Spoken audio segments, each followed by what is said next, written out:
जय हिंद साथियों विराट ज्ञान में अपना स्वागत है। साथियों आइए, अगर आप प्रधान शिक्षक की तैयारी कर रहे हैं तो ये वीडियो भी आपके लिए महत्वपूर्ण है। साथियों, मैंने पिछला वीडियो जो डाला था वो पार्ट 6 था, डीएलएड पे पार्ट 6 था। क्योंकि आप जानते हैं कि 75 सवाल सिर्फ डीएलएड से आने वाले हैं, इसलिए हमें डीएलएड के भिन्न भिन्न प्रकार के सवाल को देखना बहुत जरूरी है। क्योंकि एक कुछ मात्र सवाल, चुनिंदा सवाल को देखेंगे तो आप इतना 75 क्वेश्चंस को कवर नहीं कर पाएंगे। इसीलिए मैंने क्या किया कि part 1, part 2, part 3, part 4, part 5 और पार्ट 6 तक डाल चुका हूं। अब मैं इसके पहले तो 10-10 सवाल देते थे, लेकिन अब मैं 25 सवाल का ग्रुप बना के डाल रहा हूं। तो ये वीडियो भी 25 सवाल के होंगे और बहुत ही महत्वपूर्ण सवाल होंगे। चलिए, तो अगर आप इन वीडियो को नहीं देखे हैं तो इस वीडियो के डिस्क्रिप्शन सेक्शन में आइएगा, सारे वीडियो का मैं लिंक दे दिया हूं, यहाँ करके आप देखिए। चलिए शुरू करते हैं, पहला सवाल लेते हैं। देखिए साथियों, ये पहला सवाल है, पाठ्य सहगामी क्रियाओं का प्रमुख उद्देश्य होता है छात्रों के विकास को संवर्धित करना, छात्र अनुशासनहीनता की समस्याओं का निदान करना, छात्र को उन्नतशील विद्यालय वातावरण प्रदान करना, छात्रों को विद्यालय छोड़ने से बचाना। साथियों, एक जरा सा गौर कीजिए कि पाठ्य सहगामी क्रिया या पाठ्य सहगामी क्रिया है क्या, जरा इसके बारे में जानना जरूरी है।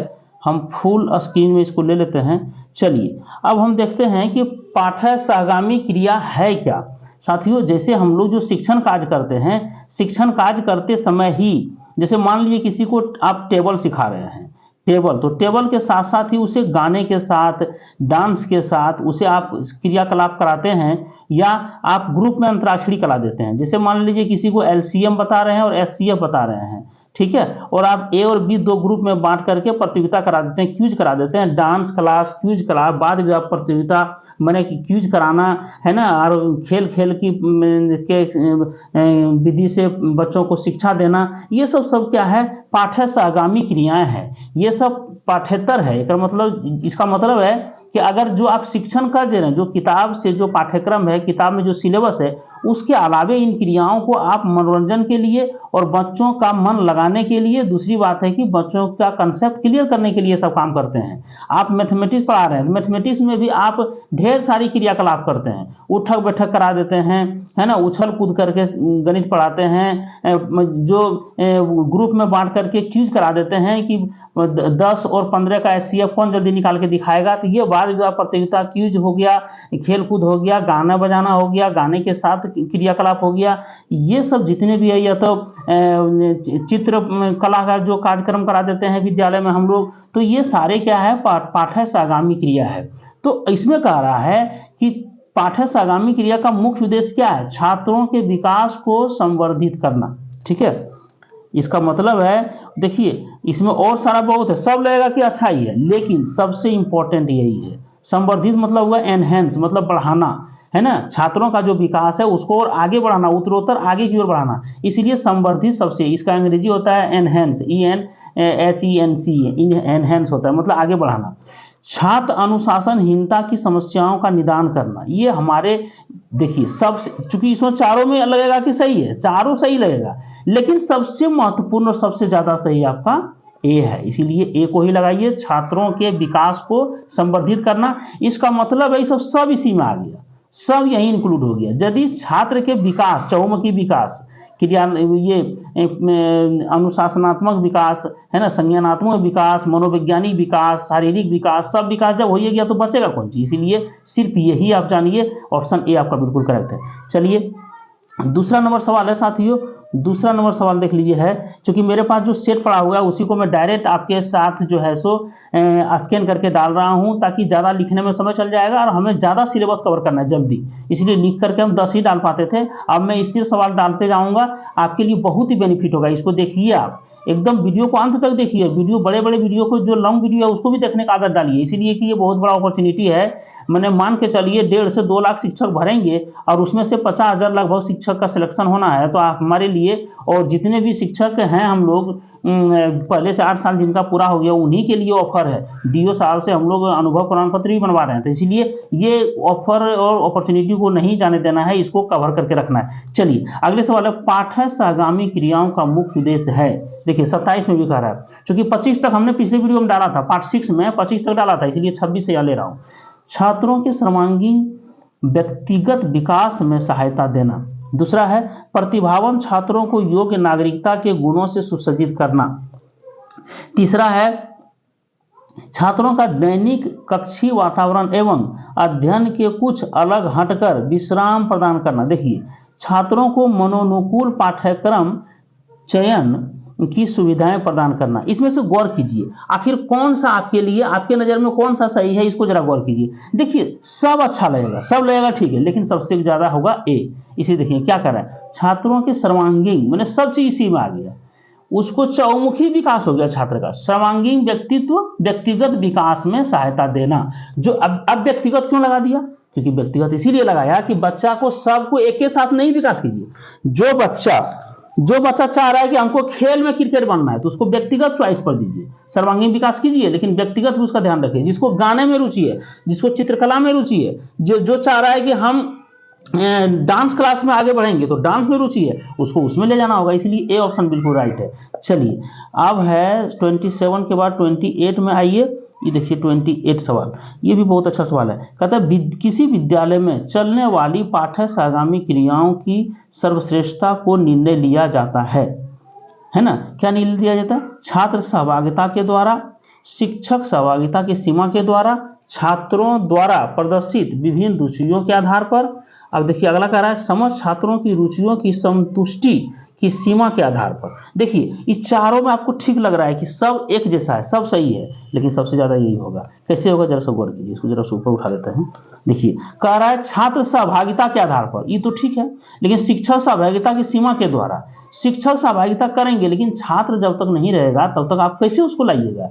जो भिन्न भिन्न प्रकार की जो सहगामी क्रियाएं हैं शिक्षण का, उसमें खेल कूद, डांस, वाद विवाद प्रतियोगिता, अंतराक्षरी, यह सारा चीज इंक्लूड करिएगा, तो ये सबसे अच्छा रहेगा। समस्त छात्रों की रुचियों की संतुष्टि की सीमा के आधार पर, सब छात्र क्या चाह रहा है, पूरे क्लास का छात्र क्या चाह रहा है, उसके आधार पर आपको एक चयन करना होगा कि अभी अंतराक्षरी हो जाए सर, तो अभी अंतराक्षरी करा दीजिए। हाँ सर, अभी खेल हो जाए, ठीक है, तो अभी खेल करा दीजिए। चलिए, अभी कविता हो जाए, कविता का वाद विवाद प्रतियोगिता हो जाए, अंतराक्षरी हो जाए, तो उसके आधार पर आप करेंगे। इसलिए डी ऑप्शन बिल्कुल राइट है, डी लगाइए यहाँ। अगला है सब लगेगा कि सही है, लेकिन आपको चुनना है वैसा जो कि बिल्कुल एग्जैक्ट हो। फिर देखिए कह रहा है पाठ्येतर क्रियाओं में छात्र सहभागिता होनी चाहिए। पाठ्येतर क्रिया मतलब पाठ से अलग, वही हो गया। शिक्षण सहगामी क्रिया है ना, शिक्षण सहगामी क्रिया ही पाठ्येतर क्रिया है। मैंने पाठ जो हमारा सिलेबस है उससे कुछ हट करके जो क्रियाएं कराते हैं वही है जो अभी चर्चा कर रहे थे। क्या है, सहभागी क्रियाओं में छात्र सहभागिता होनी चाहिए, अपेक्षित एवं वांछनीय, हतोत्साहित करने वाली, प्रोत्साहित करे किंतु स्वैच्छिक सहभागिता हो, है ना, छात्रवृत्ति के आधार पर चयन को। देखिए, इसमें से आपको लग रहा है कि ये तो हतोत्साहित करने वाली, ये तो फिर नहीं लग रहा है, लेकिन अपेक्षित एवं वांछनीय ये लग रहा है, ठीक है। ये छात्रवृत्ति के आधार पर चयन करें, ये भी गलत है, लेकिन इसमें एग्जैक्ट जो आपका होगा वो ये होगा। प्रोत्साहित करे मतलब जैसे पाठ्येतर क्रियाओं में छात्र सहभागिता होनी चाहिए, प्रोत्साहित तो करे लेकिन स्वैच्छिक सहभागिता हो। इन्हें कि प्रेशर देकर के तुमको अभी क्रिकेट खेलना ही खेलना है, ये प्रेशर देकर के आपको नहीं लाना है। इसलिए सी ऑप्शन होगा, स्वैच्छिक होनी चाहिए। चलिए 29 के बाद आते हैं 30 नंबर में। देखिए 30 में कह रहा है पाठ्येतर क्रियाओं का विकास होना चाहिए। पाठ्येतर क्रियाओं का विकास कैसा होना चाहिए, चलिए इस पर जरा गौर कर लेते हैं, है ना। पाठ्येतर क्रियाओं का विकास होना चाहिए, कैसे होना चाहिए। देखिए पीटीए मैंने माता पिता एवं शिक्षक संगठन द्वारा तैयार सुदृढ़ योजना के आधार पर, थोड़ा सा ज्यादा जूम कर दिए तो लगता है फट गया, है ना। चलिए आधार पर अगला क्या करें, सामुदायिक आवश्यकताओं के अनुभव के आधार पर, छात्रों द्वारा अभिव्यक्त आवश्यकताओं एवं रुचियों के आधार पर, सभी क्लबों के प्रभावी पर्यवेक्षण के आधार पर। देखिए अब जरा गौर कीजिए कौन सा इसमें एग्जैक्ट सही होगा। इसमें आपको गौर करना है कि कौन सा इसमें एग्जैक्ट सही होगा। देखिए ये जो है सो आपका एग्जैक्ट सही ये हो रहा है, इसलिए कि छात्रों द्वारा अभिव्यक्त आवश्यकताओं एवं रुचियों के आधार पर, जो छात्र की आवश्यकताएं है, छात्र क्या करना चाह रहा है, उसके आधार पर आपको जो है सो ये अलग से आपको व्यवस्था करनी होगी और आपको चुनना होगा, है ना। आपको जो पाठ्येतर क्रियाओं का विकास जो करना होगा वो निश्चित रूप से बच्चों के रुचियों के आधार पर और सभी बच्चों के छात्रों द्वारा अभिव्यक्त आवश्यकताओं और रुचियों के आधार पर ही आपको चुनना होगा। इसमें माता पिता कुछ नहीं करेगा, सामुदायिक भावना भी कुछ नहीं करेगा, क्लब में जो प्रभावी पर्यवेक्षण है उसका भी कोई मतलब नहीं है। यहाँ बच्चा सबसे सर्वोपरि है, क्योंकि विद्यालय में बच्चे ही भगवान होते हैं। चलिए अब 38 नंबर में आते हैं। 38 नंबर में देखिए क्या कहा जा रहा है। इसमें कहा जा रहा है विद्यालय पाठ्यक्रम को नियोजित करने के लिए निम्नलिखित तथ्य पर ध्यान देना अनिवार्य है। विद्यालय पाठ्यक्रम जो है वो स्कूल में लागू करने के लिए, नियोजित करने के लिए निम्नलिखित तथ्यों पर ध्यान देना आवश्यक है। क्या जरूरी है, अनिवार्य है? छात्रों का लक्ष्य, उद्देश्य एवं रुचियां, विभिन्न विषयों की उपलब्ध पाठ्य पुस्तकें, शिक्षकों का प्रशिक्षण एवं रुचियां, कॉलेज में प्रवेश की पात्रता। देखिए बहुत बड़ी चीज है, इसको गौर कीजिए। यहाँ पे कॉलेज की बात हम कहल जाएंगे, शिक्षकों का प्रशिक्षण और रुचियां, शिक्षक अपना प्रशिक्षण लेते हैं, इसको काटने की भी कोशिश कीजिए, इलिमिनेट करके भी आंसर खोजिए। विभिन्न विषयों की उपलब्ध पाठ्य पुस्तक, विषय की है, इसको कुछ मान सकते हैं, लेकिन सबसे ज्यादा क्या है, छात्र। हम कहें ना भगवान होते हैं स्कूल के, है ना। छात्रों का लक्ष्य, उद्देश्य एवं रुचियां, छात्र की जो रुचि है उसका उद्देश्य क्या है, क्या करना चाह रहा है वो। क्रिकेटर बनना चाह रहा है तो उसके लिए आप व्यवस्था कीजिए। अगर वो कमेंटेटर बनना चाह रहा है उसके लिए धारा पूरा इंग्लिश बोलने के लिए, हिंदी बोलने के लिए उसको तैयार कीजिए। अगर कोई फिल्म इंडस्ट्री में जाना चाहता है उसको डांस क्लब, उसको ज्वाइन कर, डांस क्लब की व्यवस्था आप कराइए। इसीलिए आपका ए ऑप्शन बिल्कुल राइट है। यदि 31 के बाद 32 में आते हैं, कर रहा है एक प्राथमिक विद्यालय में निर्देशन कार्यक्रम का प्रमुख उद्देश्य होता है। जो निर्देश दिया गया है कार्यक्रम का, उसका उद्देश्य क्या होता है? छात्रों को व्यवसाय चयन में सहायता प्रदान करना, प्रदत्तों का संकलन एवं विवेचन करना, विद्यालय छोड़ने वाले छात्रों की संख्या में कमी, है ना, छात्रों के समायोजन को समुन्नत बनाना। जैसे गौर कीजिए, जरा सा इसको जरा सा ऊपर उठाते हैं, देखिए गौर कीजिए क्या कह रहा है कि छात्रों को, है ना, उद्देश्य क्या है, जो बच्चों का जो प्राथमिक विद्यालय में, देखिए यहाँ क्या कर रहा है वर्ड, देखिए एक प्राथमिक विद्यालय में निर्देशन कार्यक्रम का प्रमुख उद्देश्य है। कोई अगर निर्देश दिया गया कार्यक्रम का, उसका उद्देश्य क्या हो सकता है? तो उद्देश्य क्या होगा? छात्रों को व्यवसाय चयन में सहायता करना। तुरंत व्यवसाय हम जाएंगे, यहाँ पे क्या है, अगर उसका सर्वांगीण विकास कर देंगे उसको व्यवसाय खुद मिल जाएगा, है ना। तो यहाँ पे हम ये वाला कैंसिल करते हैं। प्रदत्तों का संकलन एवं विवेचन करना, है ना, जो उसको व्यवस्था करा रहा है उसका विवेचन और संकलन करना। इसकी हमको बच्चे पर विशेष ध्यान देना। यहाँ पे विद्यालय छोड़ने वाले छात्रों की संख्या में कमी, इस पर नहीं चर्चा करना। विद्यालय छोड़ने वाले छात्रों की संख्या में कमी हो या बढ़े उससे मतलब नहीं है, इसलिए कि हम बच्चों के विकास की बात यहाँ पे कर रहे हैं। छात्रों के समायोजन को समुन्नत करना। देखिए छात्रों का जो समायोजन है सही दिशा में, समुन्नत मतलब क्या होता है? समुन्नत मतलब उन्नति की ओर जाना, उन्नति, है ना, उन्नति की ओर ले जाना। तो बच्चों का जो समायोजन है, छात्रों का जो समायोजन है ना, उसको सही दिशा में उसे यूटिलाइज करना, उस सही दिशा में चहुमुखी विकास करवाना, उसकी उन्नति को उन्नत हम बनाएंगे, यही मेरा लक्ष्य होना चाहिए। इसलिए डी ऑप्शन बिल्कुल राइट है। चलिए सब सही लगेगा, लेकिन हमको करना है, चुनना वही है जो कि बिल्कुल एग्जैक्ट हो। गौर कीजिए यहाँ पे, विद्यालय में पुस्तकालय की मुख्य उपयोगिता होनी चाहिए। विद्यालय में पुस्तकालयों की मुख्य उपयोगिता गृह कार्य करने में, देखिए गलत है। गृह कार्य तो घर में जाके बच्चा करेगा ना, कि पुस्तकालय में ही बैठ के करेगा। पत्र पत्रिकाओं के अध्ययन में, पत्र पत्रिका के अध्ययन के लिए ही हम पत्र पत्रिका भी, अच्छा इससे भी एग्जैक्ट कौन आने वाला है? संदर्भ पुस्तकों के अध्ययन में, सिर्फ संदर्भ पुस्तक, मैंने हम अगर यदि फिजिक्स पढ़ाने बच्चों को, चाहे हम पढ़ाए मान लीजिए पर्यावरण, बच्चों को तीसरे क्लास के बच्चों को पर्यावरण पढ़ाए, सिर्फ वही किताब पुस्तकालय में रखता है। पुस्तकालय में तो अपार किताब रहती है। आवश्यक सूचनाएं ग्रहण करने में, और एग्जैक्ट आपका डी होगा। ये सूचना जब आ गया तो टोटल चीज, नया पुराना, कोई नया चीज आ गया, कोई खोज हुआ, वो किताब भी उपलब्ध है पुस्तकालय में। नई नई जो विवेचना हुई, नई नई लेखक की जो किताब है, सरकार की नई गाइडलाइन हुई, सारा चीज तो यहाँ पे है। इसलिए डी ऑप्शन आपका बिल्कुल करेक्ट है। डी ऑप्शन बिल्कुल करेक्ट है। इसी तरह से आपको छांटना है और आगे बढ़ना है। चलिए 33 के बाद 34 में चलते हैं। इसमें कह रहा है राष्ट्रीय मानकीकृत नियमों के अनुकूल 200 बालकों के प्राथमिक स्कूल के निर्माण में कितनी जगह की आवश्यकता होगी? 200 बालकों के प्राथमिक निर्माण के कितनी जगह की आवश्यकता होगी? 5 एकड़ जगह की आवश्यकता। इसमें तो रखने को, छांटने को जरूरत नहीं है। 5 एकड़ एरिया होगा। देखिए अब जो राष्ट्रीय मानकीकृत जो नियम आया कोई भी स्कूल खोलने का, तो आपको क्या चाहिए? पुस्तकालय चाहिए, है ना, लाइब्रेरी चाहिए, खेल का गार्डन चाहिए, आपका बिल्डिंग एकदम कंप्लीट चाहिए। 1 to 5 ले रहे हैं तो 5 क्लासरूम तो होनी चाहिए, ऑफिस होनी चाहिए, है ना, फिर आपका किचन होनी चाहिए, फिर आपका जो है सो लेटरिन बाथरूम सब होनी चाहिए। इसीलिए कुल मिला के जमीन आपका लंबा चौड़ा रहेगा तभी होगा, इसलिए 5 एकड़ जमीन चाहिए। चलिए सी ऑप्शन आप लगा दीजिए, बिल्कुल राइट है। ये तो हम 1 to 5 बताए, जबकि 200 की बात हो रही है। दृश्य श्रव्य सामग्री द्वारा जो प्राथमिक उद्देश्य, थोड़ा सा छोटा करते हैं, डी हाँ,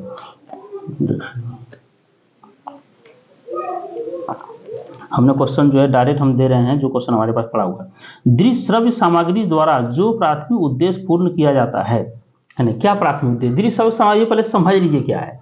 वैसे सामग्री जिससे सुने भी और देखे भी। दृश्य में देखना और श्रवण में सुनना। जैसे क्या क्या हो गया?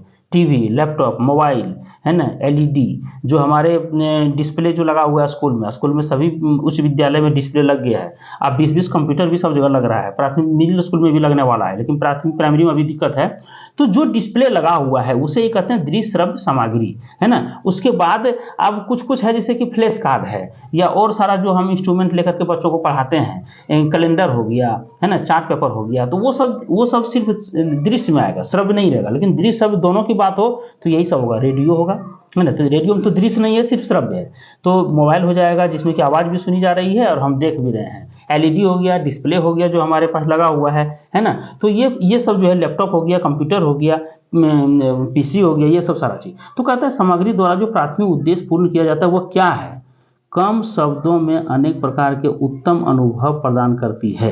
दूसरा कह रहा है छात्रों को वास्तविक अधिगम के समय सार्थक सहभागिता प्रदान करती है। तीसरा कह रहा है जो सूक्ष्म विचार मुद्रित पाठ्य पुस्तकों में स्पष्ट नहीं हो पाते हैं उन्हें स्पष्ट रूप से प्रदर्शित किया जाता है। चौथा कह रहा है अधिगम अनुभव संबंधी विभिन्न पक्षों का स्पष्टीकरण किया जाता है।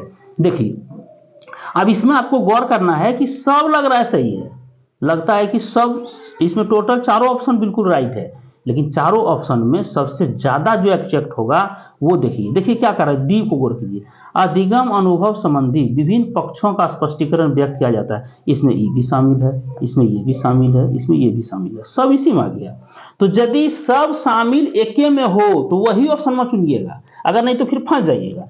कम शब्दों में अनेक प्रकार के उत्तम अनुभव उत्पन्न करती है, बात सही है। बच्चों को बोला कि आओ बच्चों, और टीवी में दिखाया जा रहा है, अब बच्चे वहां उछलते कूदते गिरते बजरते आ रहे हैं, कोई बॉल से गेंद को मार रहे हैं, ये कर रहे हैं, तो एक ही वर्ड में कई चीज बाहर निकल गया, है ना। छात्रों को वास्तविक अधिगम के समय सार्थक सहभागिता यहाँ पे मिल रहा है, बतवा सही है सब, लेकिन एक ऑप्शन में अगर यदि सारा इंक्लूड हो तो वही ऑप्शन एग्जैक्ट होता है, इसलिए डी यहाँ पे सही है, डी सही है। चलिए 35 के बाद आइए 36 में, थोड़ा सा डीपली चलते हैं तो थोड़ा सा वीडियो भी बड़ा हो जाएगा। इसे पूरा देखिए, कोई उपाय नहीं है। दृश्य श्रव्य सामग्री में के संदर्भ में निम्नलिखित में से कौन सा कथन असत्य है? कहता है दृश्य श्रव्य सामग्री के संदर्भ में कथन सत्य नहीं, असत्य चुनना है आपको। उनके लिए अनुगमन सत्रों की आवश्यकता होती है, वे छात्रों की रुचियों को उत्तेजित करते हैं। देखिए ये भी बात सही है, छात्र की रुचि को उत्तेजित करता है। उनके लिए अनुगमन, जो सत्र जा रहा है उसी में एक सत्र चुन करके थोड़ा सा हम डिस्प्ले वाला काम कर देते हैं। ठीक है, इसको भी देखते हैं कौन कौन सही है, जरा गौर करते हैं। थोड़ा सा ये बढ़िया से नहीं आ पाया। चलिए, इन्हें कक्षीय शिक्षण के स्थान पर प्रयोग किया जाता है। ठीक है, अगला है इनके अंतर्गत फिल्म एवं दूरदर्शन के अतिरिक्त अन्य शिक्षण सामग्री का भी समावेश किया जाता है। तो देखिए यहाँ पे आपको गौर करने वाली बात है कि यहाँ सब सही है, लेकिन सी वाला थोड़ा सा ज्यादा सही है, थोड़ा सा ज्यादा यहाँ हम बोल रहे हैं इसके बारे में। क्या कह रहा है, उन्हें कक्षीय शिक्षण के स्थान पर प्रयोग किया जाता है। दृश्य श्रव्य सामग्री जो प्रयोग करते हैं उसके लिए तो हम अलग से लैब अलग ने बनाया गया है। तो वो लैब में कक्षीय शिक्षण में हम कैसे करेंगे? कक्षा में जो हम क्लास ले रहे हैं उसमें बच्चे को हम दृश्य सामग्री कैसे दिखाएंगे? डिस्प्ले वहां लगा हुआ है 55 इंच का, ज्यादा इंच का बड़ा बड़ा लगा हुआ है, उसको हम यहाँ वहां दौड़ाएंगे क्या? नहीं, एक जो है एक कक्ष बनाया गया है, दृश्य सामग्री का कक्ष बनाया गया है जहाँ पे बैठने की जगह है। वहाँ पे इंस्ट्रक्टर होते हैं, कंप्यूटर लैब चलाने वाले होते हैं, कंप्यूटर लैब अलग होता है। इसीलिए ये बात गलत हम बोल रहे हैं कि उन्हें कक्षीय शिक्षण के स्थान पर प्रयोग किया था, ये गलत है। हाँ, इसका जो है सो समय अलग से निकाल करके और फिर अलग कक्षा में बच्चों को बारी बारी से ले जाते हैं और तब वहाँ पढ़ाते हैं। एक दिन में सब क्लास का नहीं होता है, हम लोग जानते हैं ना, हम लोग करते भी हैं, हम लोग सब शिक्षक हैं, जान भी रहे हैं। चलिए, इसीलिए आप सी ऑप्शन दीजिए कि ये गलत है ना, असत्य है। अगला लेते हैं। चलिए यहाँ पे करें, निम्नलिखित में से कौन सा कथन दृश्य सामग्री के अंतर्गत में न्यूनतम सत्य है? कौन सा कह रहा है कि सत्य तो है लेकिन न्यूनतम सत्य है, ये आपको चुनना है। चलिए देखते हैं। पहला कह रहा है दृश्य श्रव्य सामग्री, है ना, सामग्री छात्र अधिगम को उन्नत बनाती है, ये तो सही है, बनेबे करती है। श्रव्य सामग्री छात्र अधिगम को समुन्नत करती है, ये भी सही है। दृश्य श्रव्य सामग्री के प्रयोग द्वारा शिक्षकों की कमी को पूर्ति किया जाता है, नहीं, ये गलत दे दिया। शैक्षिक दूरदर्शन में ही शिक्षण संवर्धन की योग्यता विद्यमान है, ये भी सही है। देखिए, आप दृश्य श्रव्य सामग्री को हम उपयोग करके और क्या करेंगे, 10 वो शिक्षक अगर जहाँ जरूरी है वहाँ 5 शिक्षक में काम चल जाएगा? नहीं, ऐसा नहीं होगा। ये चीज यहाँ पे जो है न्यूनतम सत्य है, ये सत्य नहीं है। हाँ, ये जरूर है कि बच्चों को जब हम दिखाने लगेंगे वो कार्यक्रम किसी भी चीज़ का जो जिस सब सामग्री के साथ में, तो वहाँ एक भी टीचर बैठे हुए हैं, सभी बच्चे मनोयोग से देखेंगे। 100 बच्चे भी हैं फिर भी वहाँ कंट्रोल है। लेकिन ऐसा नहीं होगा, फिर कक्षीय जब शिक्षण होगा उस समय तो शिक्षक चाहिए, इसीलिए ये काम हम नहीं कर सकते। इसीलिए सी ऑप्शन यहाँ पे कम सत्य है, न्यूनतम सत्य है सी ऑप्शन, ये गलत चीज़ है। चलिए अब 38 में आते हैं। 38 देखिए बहुत अच्छा है। शिक्षण पर्यवेक्षण का प्रमुख कार्य है। शिक्षण पर्यवेक्षण का प्रमुख कार्य है। अगर हमारे यहाँ कोई जांच करने आता है उसका कार्य क्या है, देखिए छात्रों के कल्याण की प्रोन्नति, शिक्षण कार्य दिवसों का संगठन, विद्यालय व्यवस्थाओं का उत्तम प्रयोग, पाठ्यक्रम का उत्तम क्रियान्वयन। देखिए क्या कह रहा है 38 में, कौन सा इसमें सत्य है, गौर कीजिए जरा सा, थोड़ा सा जूम कर लेते हैं। हाँ, कहता है शिक्षण पर्यवेक्षण जो होता है, जो बीच में जांच उच होती है, उसका क्या प्रमुख कार्य है। उसका प्रमुख कार्य क्या, छात्रों के कल्याण की उन्नति करना है, प्रोन्नति करना है, कि शिक्षण कार्य दिवसों का संगठन करना। नहीं, ये नहीं करेंगे। हम लोग क्या करेंगे, विद्यालय व्यवस्थाओं का उत्तम प्रयोग, ये भी हम नहीं देखेंगे। पाठ्यक्रम का उत्तम क्रियान्वयन, ये भी नहीं देखेंगे। अर्थात ए ऑप्शन बिल्कुल राइट है। ए ऑप्शन बिल्कुल है कि हम जो भी करेंगे वो छात्र की कल्याण की बात हम करेंगे। यहाँ पे पाठ्यक्रम का उत्तम क्रियान्वयन या विद्यालय व्यवस्थाओं का प्रयोग, लेकिन दुर्भाग्य हुआ कि बीच में जो जांच हमारे विद्यालय की हो रही थी उसमें छात्र का शिक्षण कार्य तो कम, ज़्यादा बाथरूम देखा जा रहा था। चलिए, इसीलिए यहाँ पे क्या होगा, बच्चों के बारे में। देखिए यहाँ पे वो क्वेश्चन है, लेकिन हमारे पदाधिकारी वैसा करते नहीं थे, बाथरूम ज़्यादा देखते थे कि बाथरूम क्लियर है कि नहीं। चलिए अगला देख लेते हैं। बड़ा दुर्भाग्य है, क्या कीजिएगा, होता है ये ऐसा। हाँ, अगला सवाल देखिए, थोड़ा सा इसको जूम करके रखते हैं। अगला सवाल है, प्राथमिक कक्षा के शिक्षक निम्नलिखित के प्रति प्रत्यक्ष रूप से उत्तरदायी होते हैं। प्राथमिक कक्षा के शिक्षक किसके प्रति उत्तरदायी है, माता पिता के प्रति। तो क्या जिसका बच्चा नहीं जा रहा है उसके प्रति नहीं है, सामान्य जनता के प्रति, प्रधानाचार्य के प्रति, विद्यालय अधीक्षक के प्रति। देखिए नहीं, प्राथमिक कक्षा के शिक्षक जो पढ़ाने वाले शिक्षक हैं, प्रधानाचार्य की बात नहीं कर रहे हैं, वो सामान्य जनता के प्रति उत्तरदायी हैं। अब उस जनता का बच्चा वहाँ पढ़ रहा है कि नहीं पढ़ रहा है, वो भी आके आपके यहाँ टेस्ट कर सकता है कि बच्चा को क्या शिक्षण आप दे रहे हैं, क्या शिक्षा दे रहे हैं, तो वो उसके प्रति उत्तरदायी है। आपको जवाब देना पड़ेगा कि हाँ आज मैंने ये टॉपिक पढ़ाया, क्योंकि हमारे पास तो जो हम बनाते हैं डायरी मेंटेन करते हैं, वो तो हमारे पास एक लेसन प्लान जो बनाते हैं वो तो है ही ना। तो इसीलिए सामान्य जनता भी आपसे पूछ सकती है, इसलिए बी ऑप्शन बिल्कुल राइट है। चलिए अब 40 नंबर में आते हैं साथियों। 40 नंबर का है, विद्यालय का प्रधानाचार्य सीधे उत्तरदायी होता है। देखिए अब विद्यालय का प्रधानाचार्य की बात हो रही है ना, पहले तो शिक्षक की बात हुई थी। शिक्षक किसके प्रति, सामान्य जनता के प्रति, लेकिन विद्यालय का प्रधानाचार्य किसी विशेष के प्रति उत्तरदायी होगा, सामान्य जनता के नहीं। स्थानीय विद्यालय बोर्ड के प्रति नहीं, विद्यालय बोर्ड के शिक्षा समिति के प्रति, ये भी तो बहुत दूर हो गया, क्योंकि इसके प्रति तो हमारे शिक्षा विभाग के आला अधिकारी होंगे, आला अधिकारी से डीओ साहब होगा, ये सब होंगे। स्थानीय अधीक्षक के प्रति देखते हैं ना, स्थानीय अधीक्षक जिसे वार्ड का अध्यक्ष हो गया उसके प्रति जिम्मेदार है ना, उत्तरदायी है। वार्ड अध्यक्ष का यदि सारा रिपोर्ट पूछेंगे तो उनको जवाब देना पड़ेगा। जो भी हम लोग जो पीटीए करते हैं, पेरेंट टीचर जो मीटिंग करते हैं पीटीएम, तो उसमें भी हम देखें अध्यक्ष जो होता है हमारा कौन होता है, या तो सचिव होता है या तो अध्यक्ष होता है, वार्ड अध्यक्ष। उन्हीं को हम लोग बुला करके और उनसे करते हैं। या तो अगर हाई स्कूल है तो जिला परिषद होंगे, है ना, या प्रखंड लेवल का है तो प्रमुख होंगे, लेकिन यही सब होंगे। यहाँ पे स्थानीय जनता प्रधानाध्यापक के प्रति, प्रधानाचार्य के प्रति का जो उत्तरदायी है वो स्थानीय जनता के प्रति नहीं है, अधीक्षक के प्रति है। तो चलिए हम लोग ये काम करते भी, हम लोगों को पता है। अगला है साथियों, इसमें कह रहा है कि एक प्राथमिक विद्यालय के प्रधानाचार्य की प्रशासन क्षमता पर निम्नलिखित में से किसका प्रभाव पड़ता है। किसका प्रभाव पड़ेगा, शिक्षण विधि संबंधी ज्ञान का, बाल मनोविज्ञान संबंधी विधियों का, विद्यालय प्रशासन संबंधी मूलभूत सिद्धांतों का ज्ञान।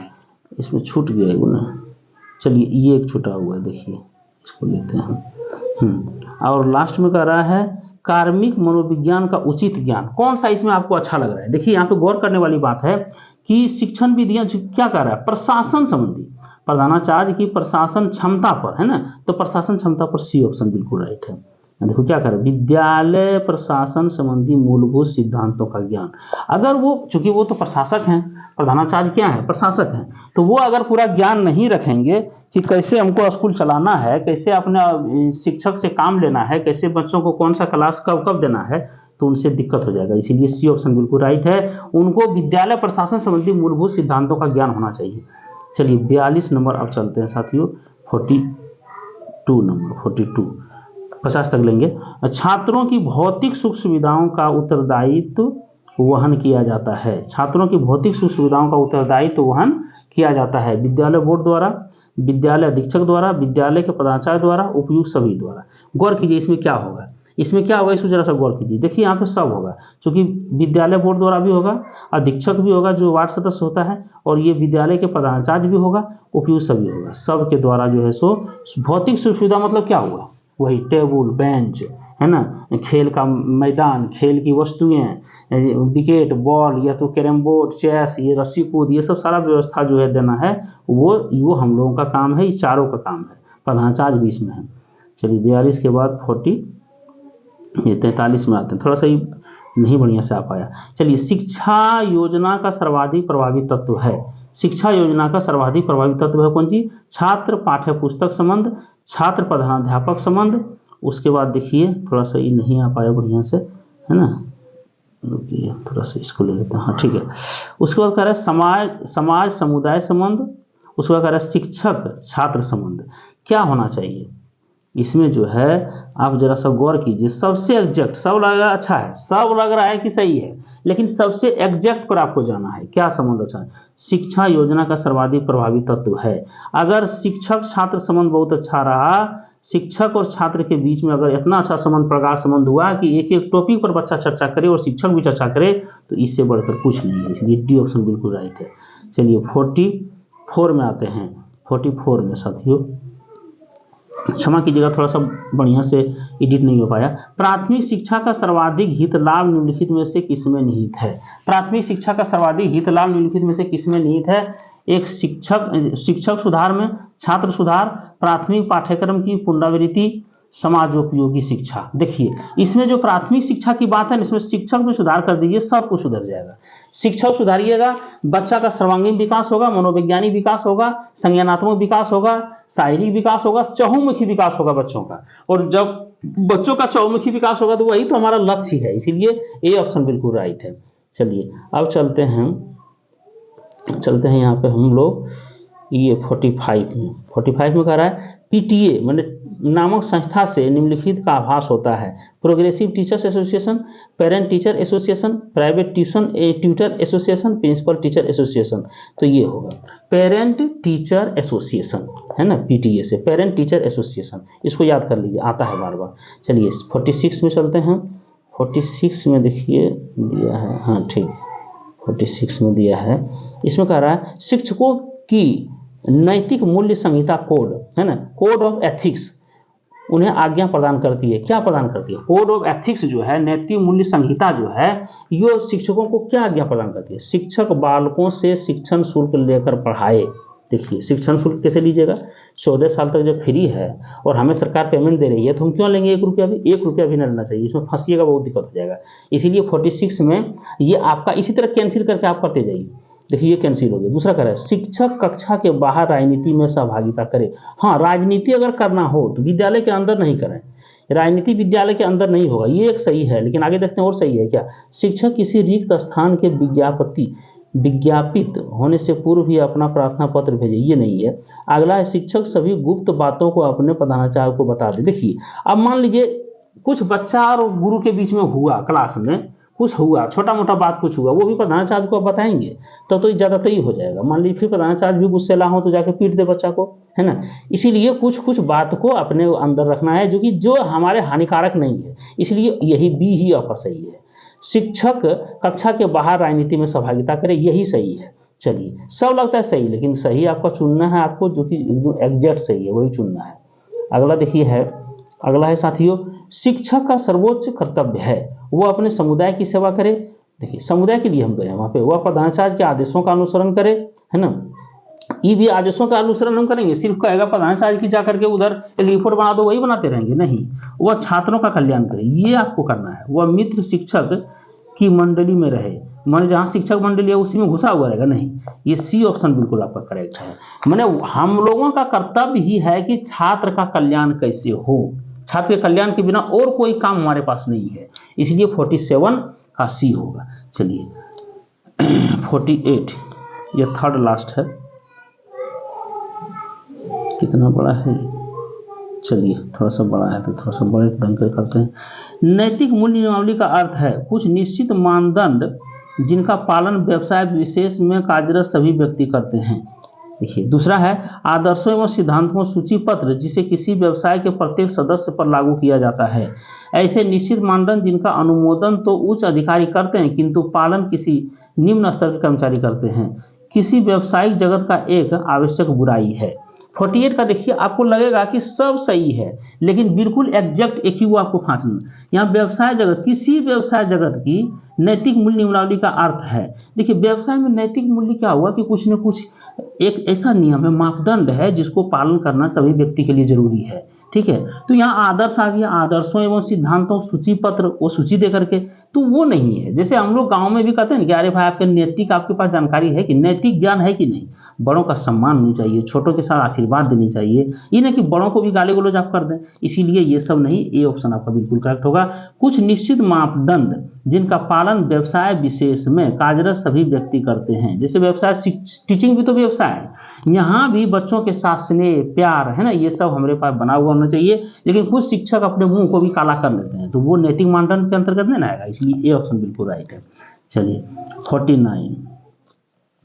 49 का देखिए, ये कह रहा है 49 का राष्ट्रीय शिक्षक संहिता के अनुसार शिक्षकों के लिए यह अनुचित मापदंड है कि वे कक्षा में अपने धार्मिक विचारों की चर्चा करें, अतिरिक्त धन लेकर छात्रों को पढ़ाए। देखिए अतिरिक्त धन लेकर छात्रों को पढ़ाए, फिर कह रहा है उस विशिष्ट पद के लिए प्रार्थना पत्र दे जो अभी रिक्त नहीं है, शिक्षक संहिता के नियमों को जानबूझकर उल्लंघन करे। देखिए इसमें कह रहा है शिक्षक, राष्ट्रीय शिक्षक संहिता के अनुसार शिक्षकों के लिए यह अनुचित मानदंड है कि 49 में आपको कौन सा एग्जैक्ट सही लग रहा है, कक्षा में धार्मिक विचारों की चर्चा करें। धार्मिक हम क्यों चर्चा करेंगे, वहाँ चूंकि हमारी कक्षा जो है सर्वधर्म प्रार्थना हम शुरू कर लेते हैं, देखते हैं सभी धर्मों का है ना, सभी धर्म के बच्चे हमारे पास हैं, हम किसी हिंदू मुस्लिम सिख ईसाई विशेष पर चर्चा नहीं कर सकते, गलत है। दूसरा कह रहा है अतिरिक्त धन लेकर पढ़ाई, तो बिल्कुल गलत है। तीसरा कह रहा है उस विशिष्ट पद के लिए प्रार्थना दे जो अभी रिक्त नहीं है, तुम क्या प्रार्थना देंगे। ये देखिए शिक्षक संहिता के नियमों को जानबूझकर उल्लंघन करे, है ना, ये आपका डी ऑप्शन बिल्कुल राइट है। 49 का डी ऑप्शन बिल्कुल राइट है। चलिए लास्ट सवाल आ गया साथियों, लास्ट 50 नंबर का सवाल है। इसमें कह रहा है देखिए शिक्षक का सबसे बड़ा कर्तव्य है कि, जरा सब बड़ा कर लेते हैं, हाँ, शिक्षक का सबसे बड़ा कर्तव्य है कि वह कक्षा में प्रजातंत्री मूल्यों का प्रतिपादन करे, वह अपने को प्रतिरोधी शक्तियों से पृथक रखे, वह अपने को किसी राजनीतिक दल में संबंध ना करे, वह धार्मिक क्रियाकलापों में उत्तम सहभागिता करे। देखिए यहाँ पे गौर करना होगा, धार्मिक क्रियाकलापों में उत्तम सहभागिता हम स्कूल में नहीं करेंगे, बाहर में करिए ना। राजनीतिक दल में भी हम विद्यालय की बात ना करेंगे, बाहर में करिए, वो कौन चीज रखना है, वो तो यहाँ चर्चे नहीं है, वो सब करना ही नहीं है। वो अपने को प्रतिरोधी शक्तियों से पृथक रखे, ये भी आप अपना समझिए ना। लेकिन प्रजातांत्रिक मूल्यों की जो बचाव करना है, हमको प्रतिपादन करना है अपने विद्यालय में। क्या प्रजातांत्रिक मूल्य है, बच्चों को फ्री रूप से, बच्चों को जो हमारे संविधान में दर्ज है कि मुफ्त अनिवार्य शिक्षा मिलनी है, वो हम देंगे। बच्चों का समुन्नत करेंगे, बच्चों के साथ चहुमुखी विकास करेंगे, उसके साथ जो है सो अच्छे लगाव रखेंगे, डेली बाय डेली उसका रूटीन चेक करेंगे। जो प्रजातांत्रिक मूल्य है, कैसे राष्ट्रीय गान होगा, राष्ट्रीय गान के साथ सम्मान होगा, बच्चे खड़े होकर सम्मान लेते हैं, सलामी लेते हैं, ये सब हमको करना है। इसलिए ए ऑप्शन बिल्कुल राइट है। चलिए साथियों, अगर पहली बार हमारे चैनल को देख रहे हैं तो हमारे चैनल पर जुड़िए। हमारा मोबाइल नंबर है 9135858224। अगर कुछ आपको 8224 कुछ आपको अगर यदि देना है, परामर्श देना है, तो आप जरा सा दें हमको, मैं उसका स्वागत करूंगा। और अगर पहली बार चैनल को लाइक सब्सक्राइब शेयर करना मत भूलिएगा। और अगर पिछला वीडियो हमारा नहीं देखे हैं तो जरूर हमारे चैनल पर आकर के उस वीडियो को देखिए। चलिए नए वीडियो के साथ पुनः हम हाजिर होते हैं। जय हिंद साथियों, जय।